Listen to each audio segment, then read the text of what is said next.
The global economy. Well, as I speak in 2020, at the end of 2020, I almost don't like to bring that up because the global economy is going to be changed forever after the COVID outbreak. Having said that, life goes on, and just as with any investment, be it in terms of time and money, things will turn around, and we'll have the new normal, and your practice may very well have a new normal. Chances are it will. Just about everything that society touches has changed and will have a new normal. This is an ideal opportunity, of course, to take that new normal and to mould it to what you as a practitioner and you, as your team want to achieve, and to have a goal. The one thing that I would recommend above everything else, and this goes from when you have a general practice, when you have a practice that you would like to restrict to dental sleep medicine, one that you would like to have as a general practice but have an emphasis on dental sleep medicine, no matter what, it's focus. You've got to have a plan and you've got to focus on that plan. As someone once said, plan your work, work your plan. Now, the global economy, I don't have an MBA and I don't consider myself an expert on this, but I think it's pretty fair to say, and I've written a couple of notes down, but just for interest, it says obstructive sleep apnea is here to stay, and the sleep apnea oral appliance market is too. It's projected to reach 482 million by 2023 and an estimated 233 million simply by 2018, which we've passed because it's 2020. The major driving forces are growing popularity of oral appliances in sleep apnea management, technological advancements in oral appliances, a large pool of undiagnosed sleep apnea patients, and a growing awareness about OSA. Yeah, okay, that's great. There are a couple of issues there.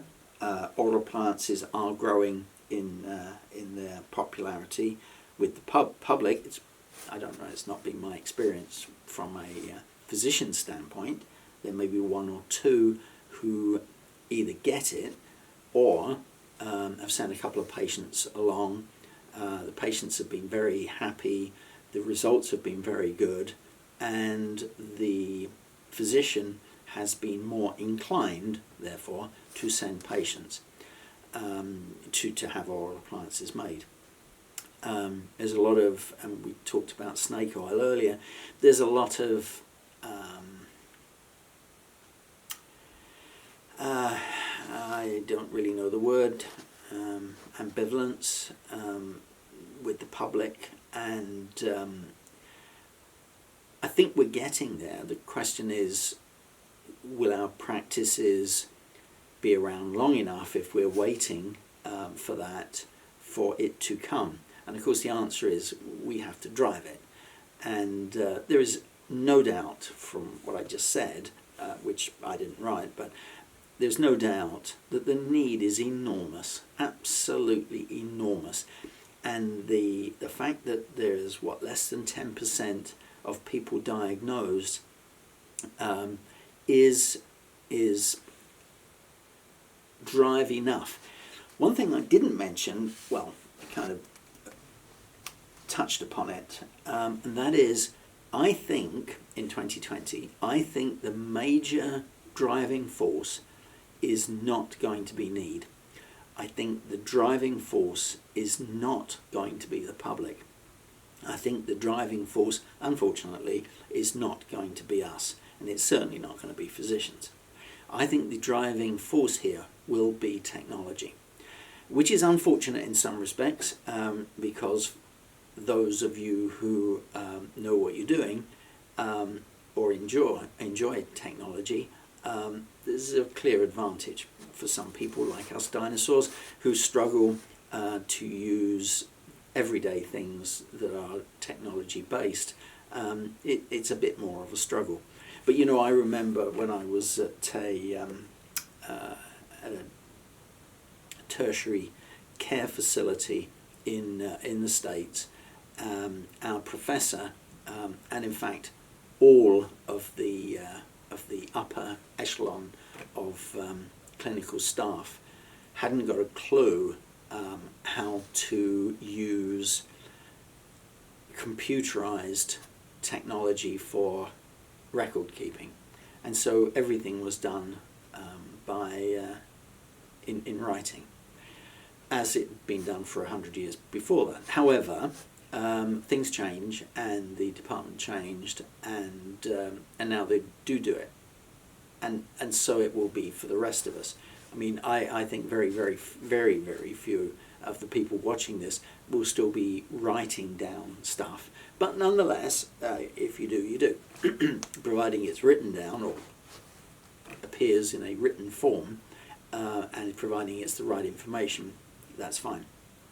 But technology is different in this, because as much as we use 3D scanning, both intraorally, extraorally, we use that to make templates for placing implants, we use various gadgets and gizmos. I think that this aspect, the dental sleep medicine, especially when it comes to measurement before and after, will be the main driving force. I think this is going to change the topography of the land in which we work, and whether it be oximetry, various forms of cardiorespiratory testing, and whether that be for diagnosis, whether it be distance acceptance, video conferencing by physicians who will then write prescriptions,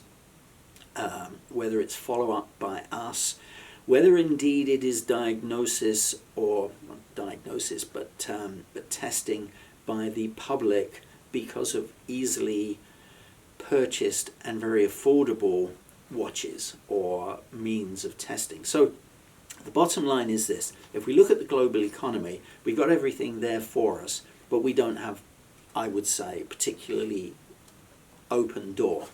We have a door which is open ajar slightly. We have windows that are open slightly, and we're very excited about it, the ability or the prospect of us having the ability to make a significant change. But we don't have necessarily the strength or the tools or the leverage to prise open those doors and windows. It will come from without. We'll be able to help, but it will come from without, and it won't necessarily come from the areas that we're expecting it to come from. I feel that technology will be the answer, and I think that that's what we need to look into, not to be totally reliant upon, but knowing that that will have a very significant impact, and in many people's practices, the difference between success and failure.